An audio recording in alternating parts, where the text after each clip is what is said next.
15 июня силы Западной Европы перешли границы России, и началась война. То есть совершилось противное человеческому разуму и всей человеческой природе событие.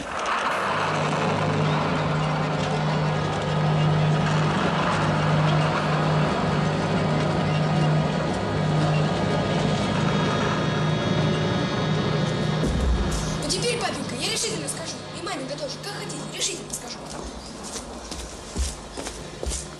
Что вы пустите меня в военную службу, потому что я не могу. Вот и все. Ну вот воин еще. Глупости-то оставь, учиться бы. Это не глупости, папенька. А Полянский Федя моложе меня и тоже едет. А главное, все равно я ничего не могу теперь учиться. Когда Отечество в опасности. Петя, я тебе говорю, замолчи. А я вам говорю, вот и Петр Кириллович скажет. Я говорю, вздор. Еще молоко не обсохло, а военную службу хочет. Ну, я тебе говорю.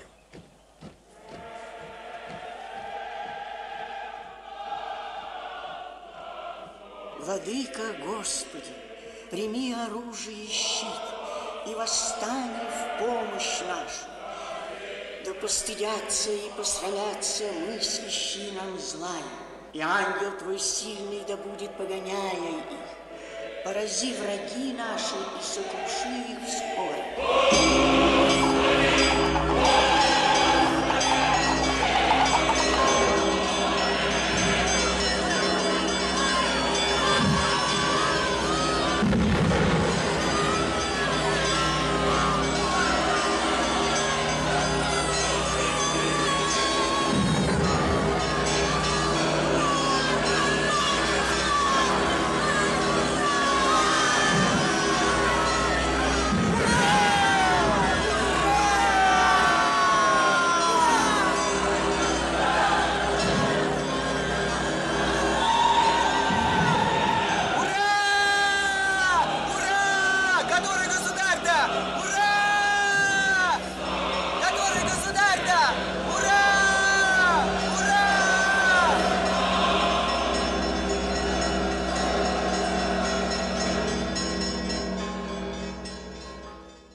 Кутузов? Кутузов, кроме неприятностей, ничего не делал для государя.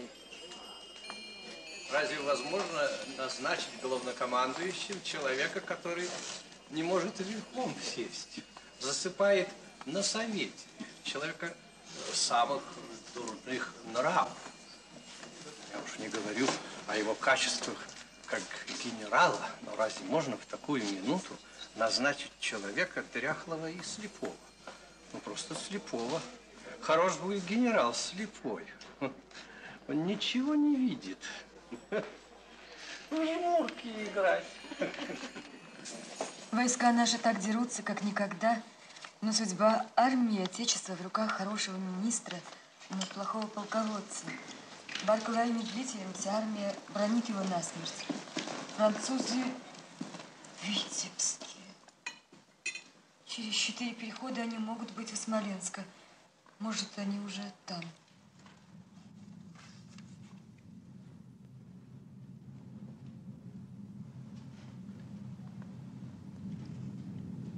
Что вы об этом думаете, князь? Я? Я?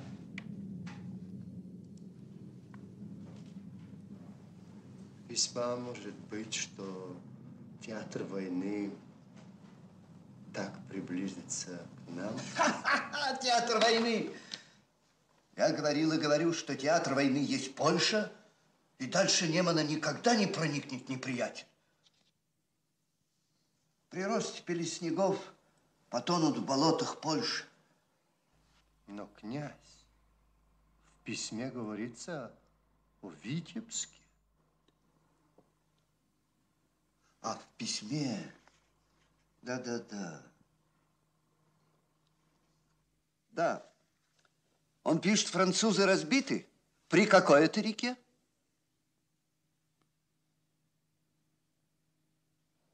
Князь ничего про это не пишет.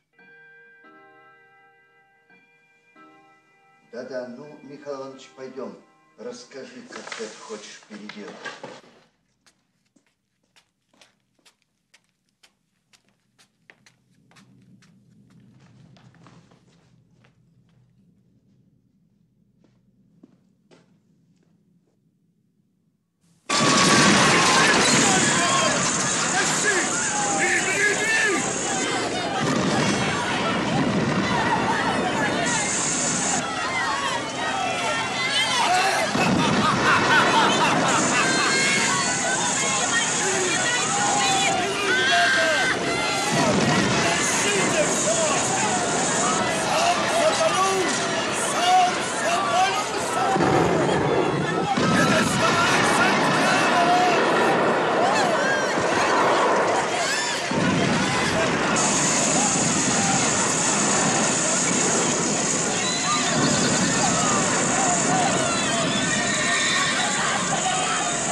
Везде ему казалось нехорошо.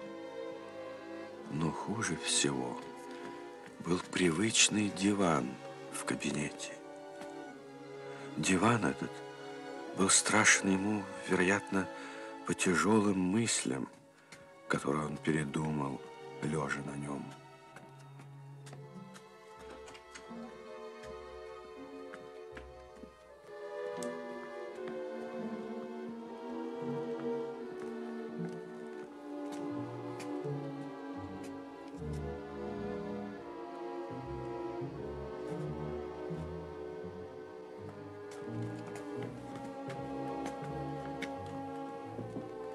Не так, не так.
Нет спокоя.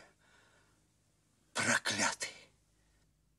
Да-да, еще что-то важное было, очень что-то важное. Я приберег себя на ночь в постели. Задвижки. Нет, про это сказал. Нет, нет, что-то такое, что-то в гостиной было. Тишка, об чем за обедом говорили? Об князе Михаиле. Молчи, молчи. Да, знаю. Письмо князя Андрея.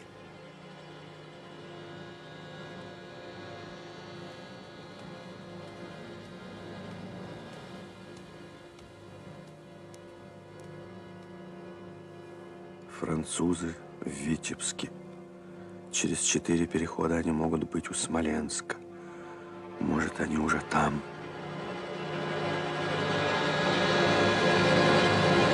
Тишка! Нет, не надо.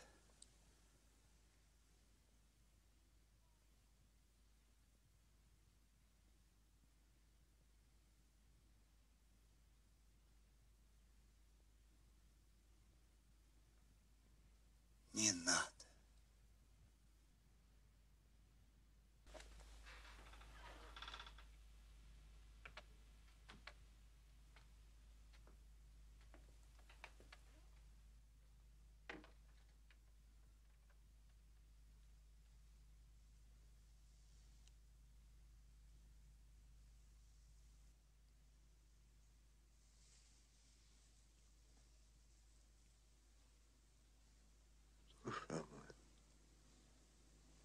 должна боиться.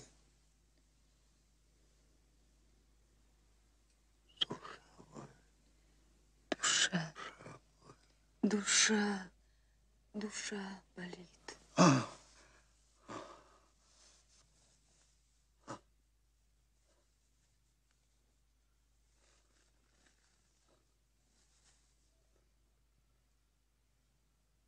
Все мысли о тебе мысли.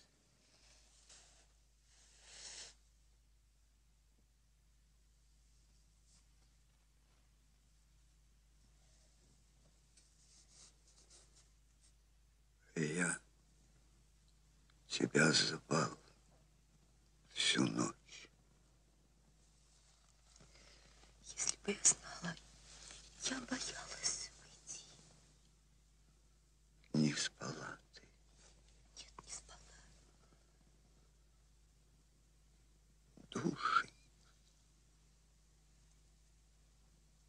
Зачем не пришла? Спасибо тебе, дочь, дружок, за все, за все. Прости. Спасибо. Прости. Спасибо.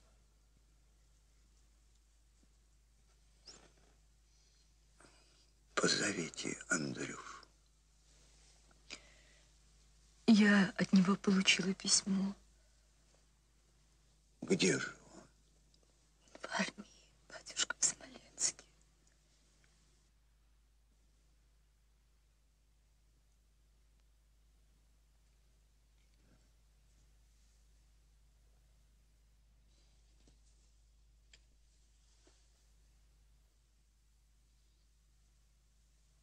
Да, погибла Россия.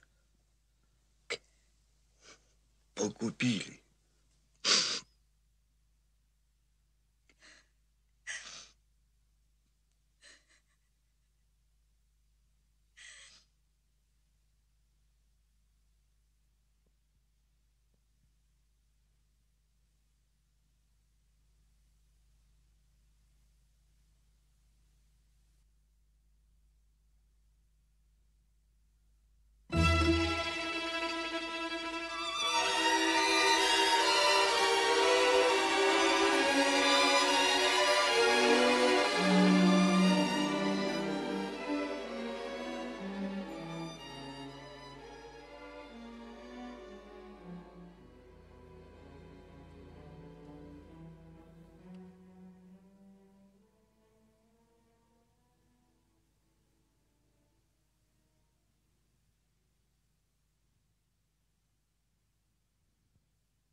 хочу попробовать опять петь. Все-таки это занятие.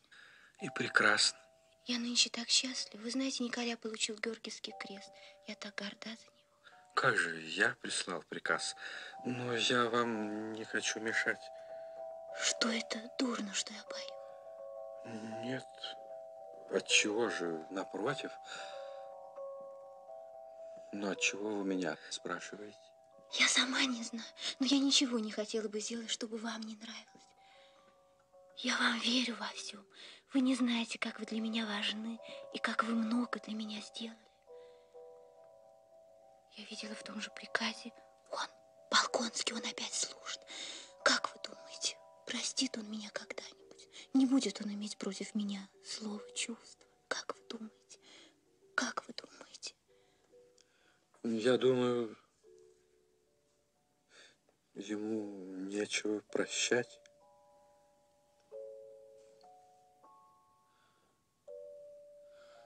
Ежели бы я был да на его месте...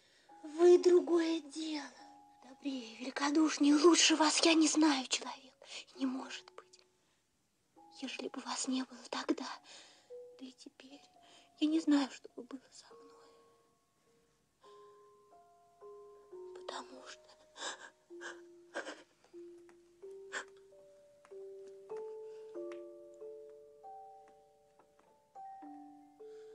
Да, я забыл. Мне непременно надо домой.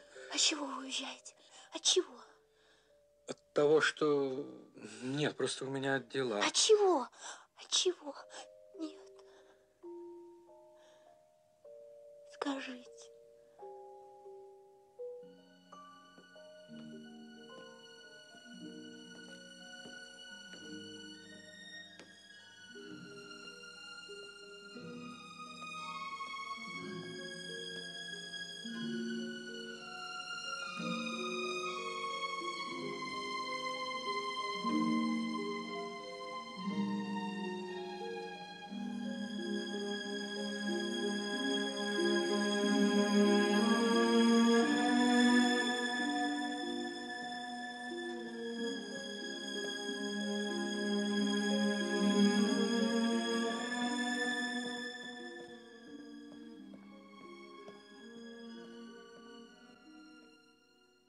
Ну, вы знаете великую новость. Кутузов фельдмаршал. Все разногласия кончены. Я так счастлив, так рад, наконец. Вот это человек. Но говорят, он слеп, князь. Да, он достаточно видит, поверьте. Это умнейший человек, князь Кутузов. Я его давно знаю. Едет! Нам едет!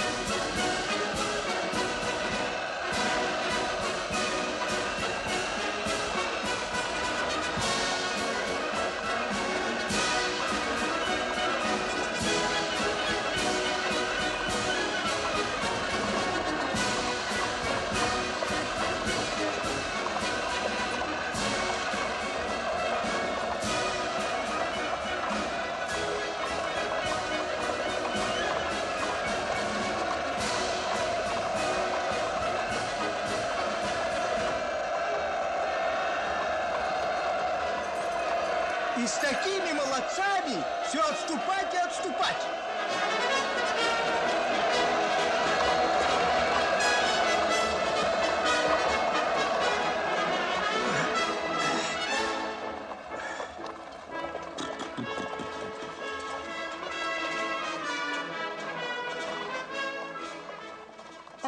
Здравствуй, князь. Здравствуй, голубчик. Пойдем, пойдем.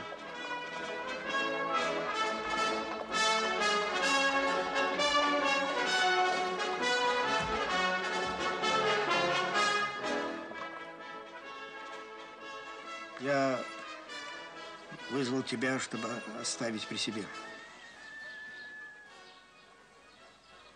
Благодарю вашу светлость, но я боюсь, что не гожусь больше для штабов. А главное, я привык к полку, полюбил офицеров, и люди меня, кажется, полюбили. Мне бы жалко было оставить полк. Ежели я отказываюсь от чести быть при вас, то поверьте... Жалею. Ты бы мне нужен был, но ты прав, ты прав. Нам не сюда люди нужны. Не такие бы полки были, если бы все советчики служили там, в полках, как ты. Я тебя с Аустерлица помню. Помню. Со знаменем помню.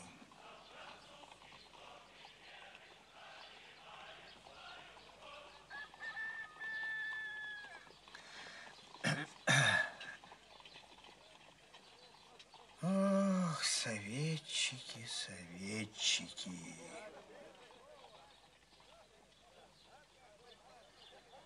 Советчиков всегда много, а людей нет.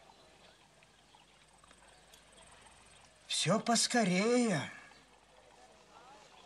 а скорая надолго выходит. Взять крепость нетрудно. Трудно компанию выиграть. А для этого нужно терпение и время. Каменский на Рущук солдат послал, а я терпение и время.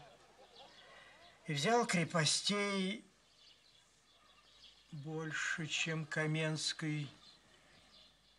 И лошадиное мясо турок есть заставил. Дай срок. И французы тоже будут. Верь моему слову. Будут у меня лошадиное мясо есть. Однако должен же будет принять сражение. Должно будет, если все этого захотят. Нечего делать. Ну, прощай, дружок. Иди с Богом своей дорогой. Я знаю, твоя дорога – это дорога чести. Помни, что я всей душой несу с тобой твою потерю. И что я тебе не светлейший, не князь, не главнокомандующий, а я тебе отец.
Что ж, землячок, тут положат нас, что ли, али до Москвы? Щегольки. Нынче не то, что солдат, а мужичков видал. Мужичков и тех гонят. Нынче не разбирают. Всем народом навалиться хотят. Одно слово. Москва. Один конец сделать хотят. Ну...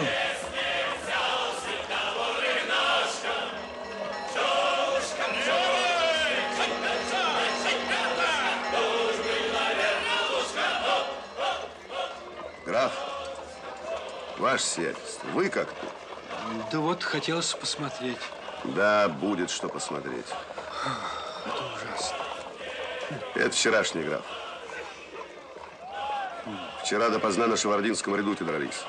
Большие потери, и Шевардинский курган ему отдали. Я хочу проситься. Я тоже намерен участвовать в сражении. Я еще хотел спросить вас, где же самая позиция? Позиция? Это уж не по моей части. Проедь Татарину, там что-то много копают. Там на курган войдете, оттуда видно. И видно оттуда. Ежели бы вы... Я бы вас проводил, но ей-богу, вот, скачу к корпусному командиру. Ведь у нас как, вы знаете, граф, завтра сражение. На 100 тысяч войском малым числом 20 тысяч раненых считать надо. А у нас ни носилок, ни коек, ни фельдшеров, ни лекарей на 6 тысяч нет. Он, 10 тысяч телег есть. Ведь нужно и другое, как хочешь, так и делай.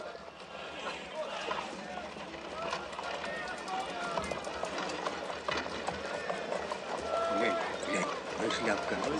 Что это? Француза пугать будет.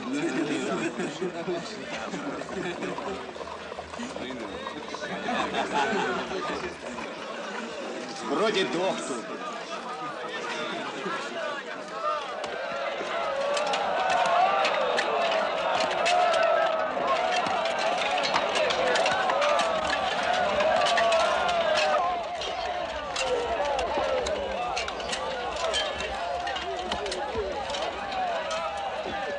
Чувство потребности жертвы и страдания при сознании общего несчастья неотразимо привлекали Пьера к предстоящему сражению. Позвольте спросить, это какая деревня впереди? Бородино или как? Бородино. Там наши? Да, а вон подальше и французы. Вон они, вон видны.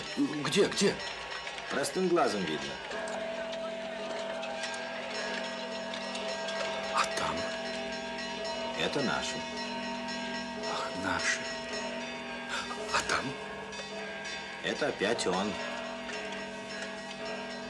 Вчера было наше, теперь его. А вы кто же? Не из докторов? Нет, я так. Несут. Матушку несут. Заступницу. Иверскую. Смоленскую матушку. Спасибо.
Он знал, что завтрашнее сражение должно было быть самое страшное изо всех тех, в которых он участвовал.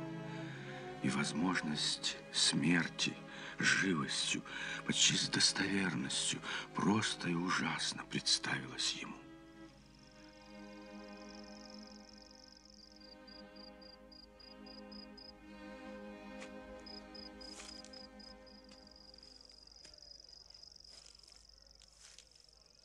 Отечество, погибель Москвы, а завтра меня убьют. Для чего же испытание, когда меня уже нет и не будет? Меня нет. Так кому же это испытание? Сложатся новые условия жизни, и я не буду знать про них, и меня не будет. Никогда больше не будет.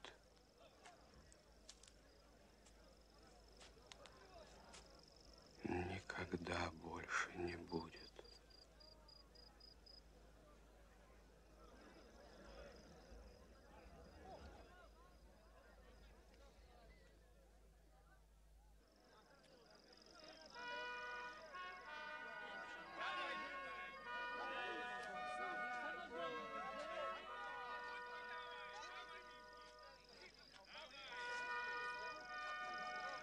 Ваше сиятельство, левый фланг 2-го батальона передвинут ближе к деревне Семеновской. В ротах выставлены караулы. Кто там? А, вот как. Какими судьбами? Вот не ждал. Я приехал. Так, знаете, приехал. Мне интересно. Я хотел видеть сражение. Ну, что Москва? Что мои? Приехали ли, наконец, в Москву? Приехали. Жюли Друбецкая говорила мне. Я поехал к ним и не застал. Они уехали в подмосковную.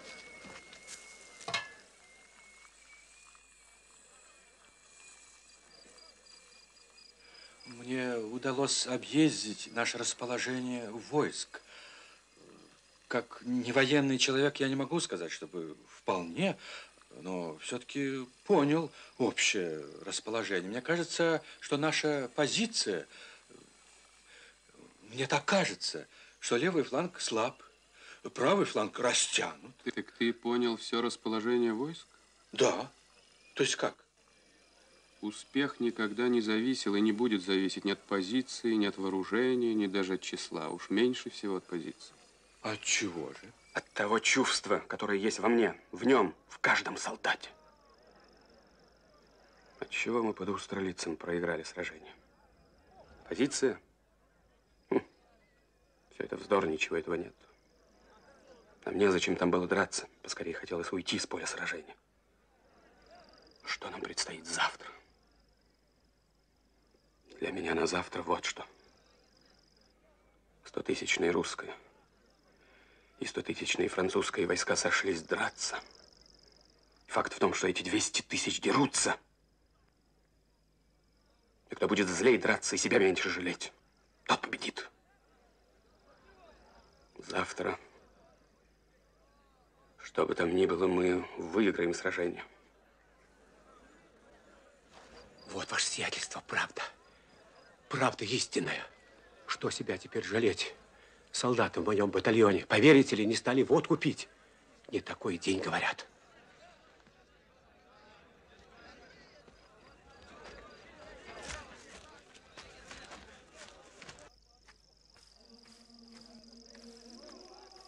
Der Krieg muss im Raum verlegt werden. Der Ansicht kann ich nicht genug preisgeben.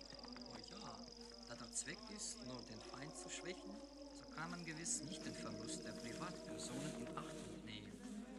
Oh ja. Да, im Raum verlegen. Перенести в пространство. В пространстве-то у меня остался отец и сын и сестра в Лысых горах. Ему это все равно. Они всю Европу отдали ему и приехали нас учить. Славные учители. Так вы думаете, что завтрашнее сражение будет выиграно? Да, да. Одно, что бы я сделал, ежели бы имел власть, я не брал бы пленных. Французы разорили мой дом. Идут разорить Москву. Оскорбили, оскорбляют меня всякую секунду. Они враги мои. Они преступники все, по моим понятиям. И так же думает Тимохин и вся армия. Надо их казнить. Грабят чужие дома, убивают моих детей, моего отца и говорят о правилах войны, о великодушии к врагам. Не брать пленных, а убивать и идти на смерть. Война не любезность, а самое гадкое дело в жизни. И надо понимать, это не играть в войну. Надо принимать строго и серьезно эту страшную необходимость. Все в этом. Откинуть ложь, и война так война, а не игрушка. Сойдутся, как завтра, на убийство друг друга. Перебьют, перекалечат десятки тысяч людей. А потом будут служить благодарственные молебны за то, что побито много людей, число которых еще прибавляют, и провозглашают победу, полагая, что чем больше побито людей, тем больше заслуга. Тому, кто больше убил народа, дают большую награду. Как Бог оттуда смотрит и слушает их. Ах, душа моя.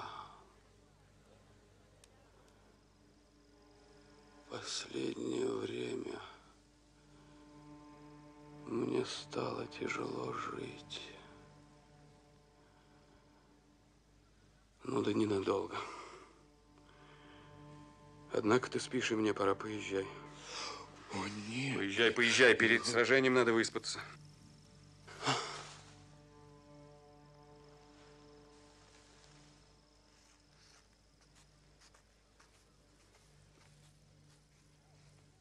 Прощай. Ступай! Увидимся или нет?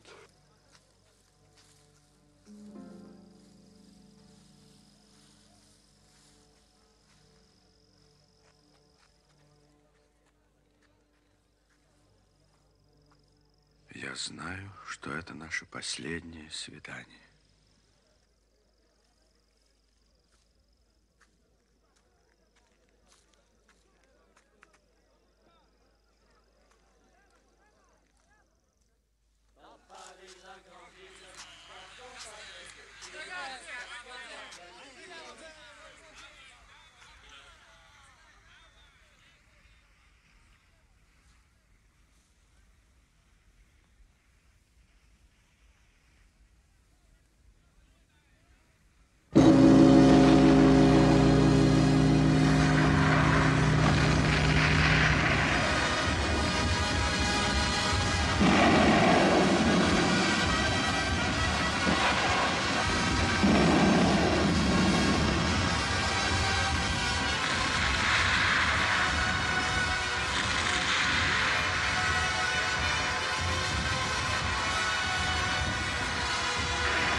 Поезжай, голубчик, поезжай, Христос с тобой.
Один? Позвольте вас попросить с дороги. Здесь нельзя.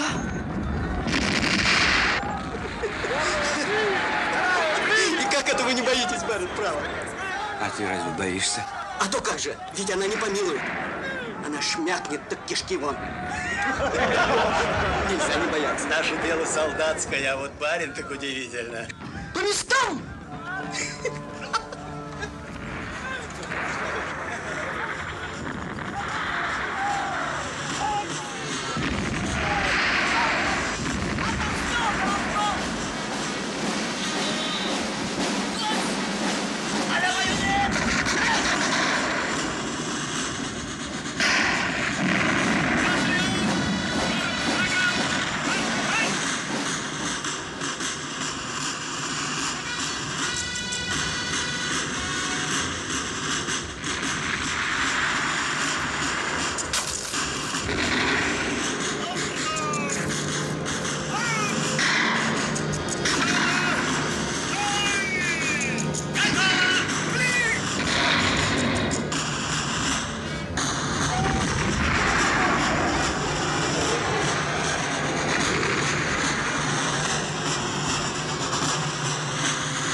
Браво! Браво!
Что русские стоят на месте, Ваше Величество. Им, значит, еще хочется. Дайте им еще. Семенка! Не сюда! Пехотник!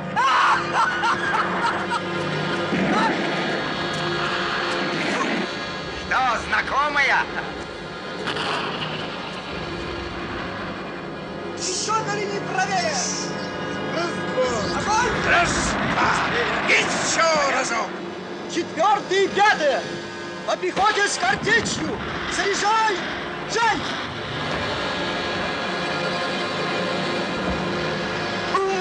Нашему батьку чуть шляпку не сбила. Нескладная. Ну вы, лисицы, а не вкусна каша? То якое, малое.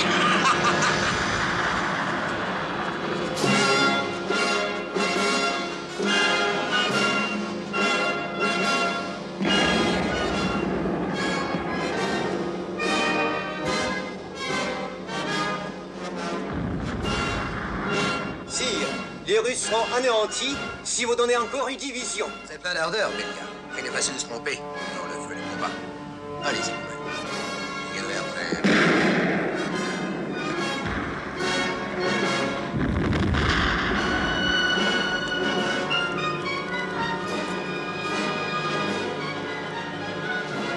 Sire, le prince voudrait...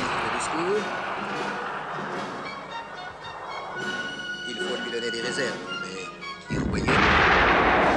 Sire, envoyez-lui la division de Claparède. Non, je ne peux pas envoyer Claparède. Envoyez la division de Friant.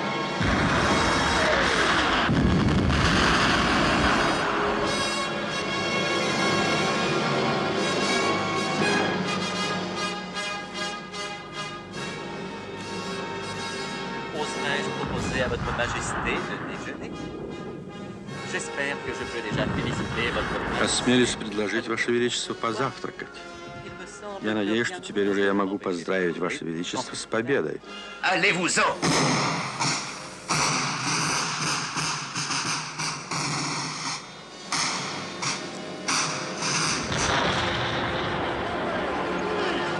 Десятый! Заряд!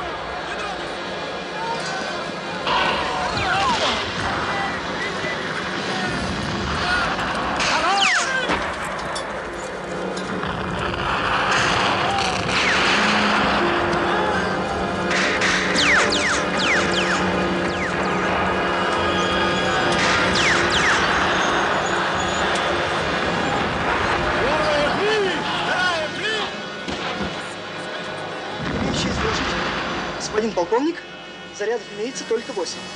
Прикажете ли продолжать огонь? Картечь!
Отбиты у неприятеля. Князь Багратион ранен, Ваша Светлость.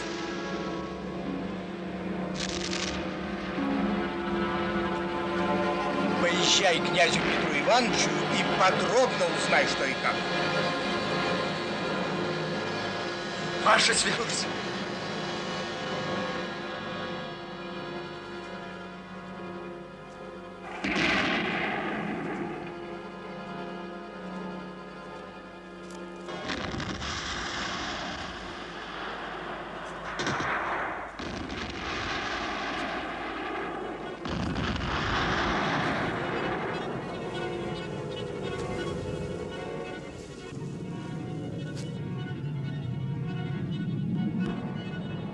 Полк князя Андрея был в резервах.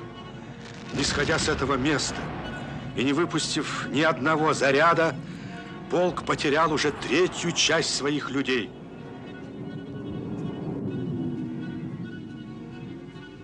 Прикажите посадить людей. Слушаюсь.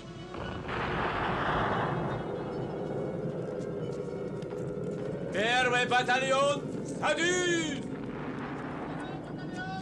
Садись!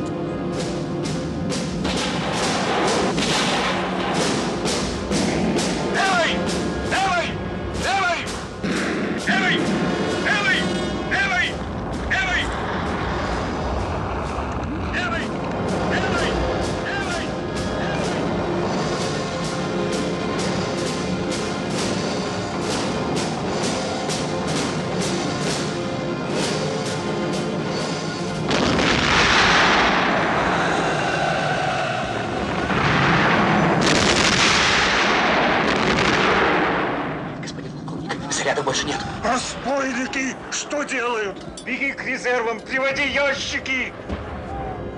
Я пойду.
Господин адъютант, прикажите, чтоб не толпились!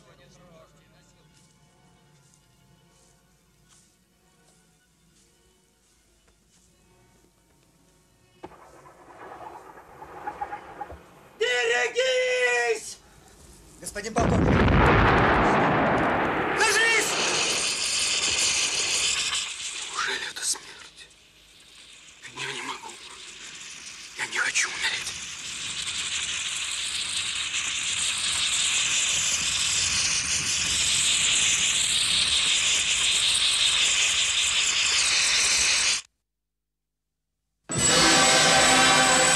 Я люблю жизнь! Люблю эту траву, землю, воздух!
Latov et Uberov.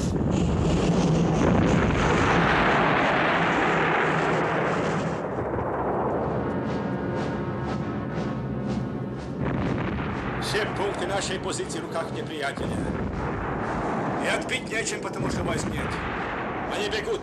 Нет возможности остановить их. Я не считал себя вправе скрыть от вашей светлости того, что я видел. Войска в полном расстройстве.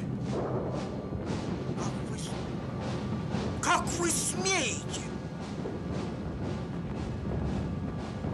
Как смеете вы, милостивый государь, говорить это мне? Вы ничего не знаете. Неприятель отбит на левом и поражен на правом фланге. Ежели вы, милостивый государь, плохо видели, то не надо говорить того, чего вы не знаете. Извольте ехать к генералу Барклаю и передать ему на завтра мое непременное намерение атаковать неприятеля.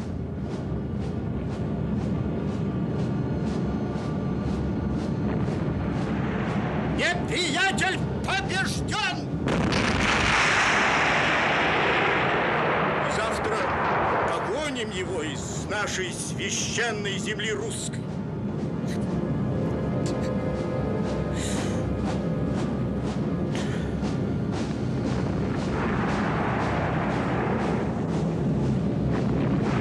Раевский! Вот он, мой герой! Ваша светлость, войска твердо стоят на своих местах. Французы не смеют атаковать более.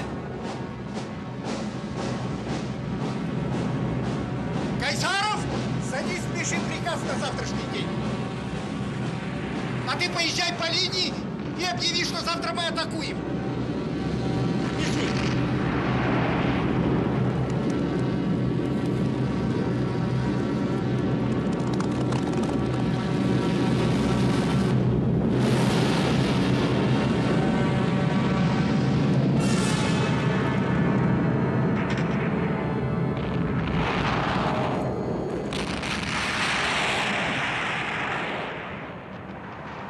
В тот же вечер и на другой день стали одно за другим приходить известия о потерях неслыханных, о потере половины армии. И новое сражение оказалось физически невозможным.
Боже мой, что это?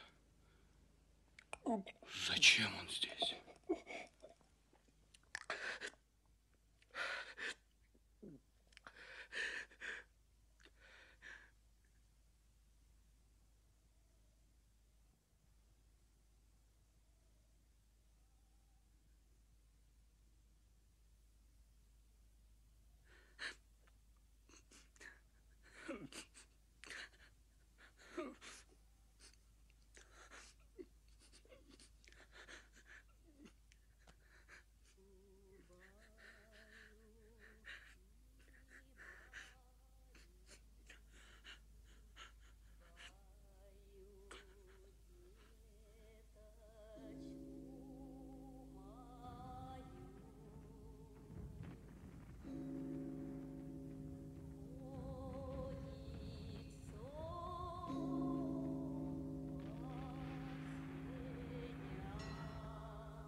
один только этот час и день были помрачены ум и совесть этого человека, тяжелее всех других участников этого дела, носившего на себе всю тяжесть совершавшегося.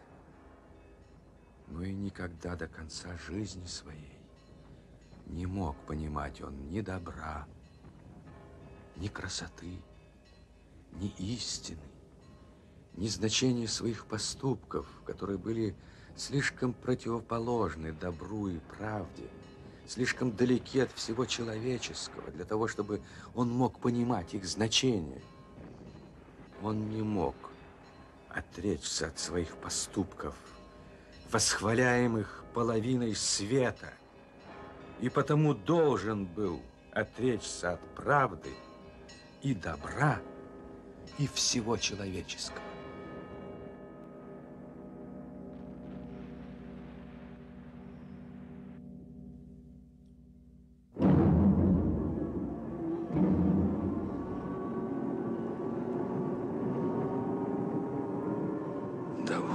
Довольно, люди. Перестаньте, опомнитесь. Что вы делаете? Измученным, без пищи и без отдыха людям той и другой стороны начинало одинаково приходить сомнение о том, следует ли им еще истреблять друг друга. Убивайте кого хотите. Делайте, что хотите, а я не хочу больше. Но какая-то непонятная, таинственная сила еще продолжала руководить ими, и продолжало совершаться то страшное дело, которое совершается не по воле людей.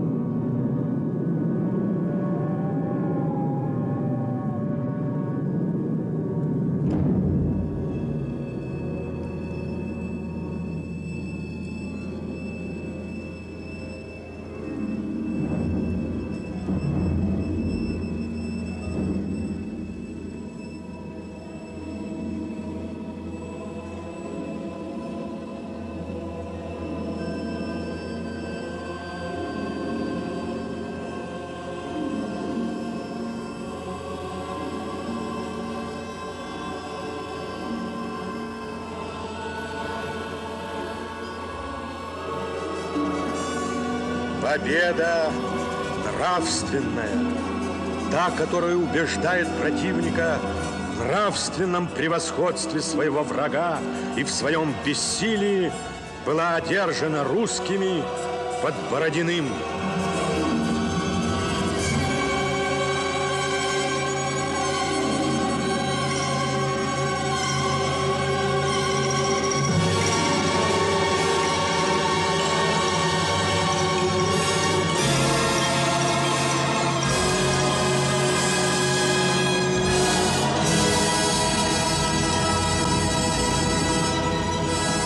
Прямым следствием Бородинского сражения было беспричинное бегство Наполеона из Москвы, погибель 500-тысячного нашествия и погибель наполеоновской Франции, на которую в первый раз под Бородиным была наложена рука сильнейшего духом противника.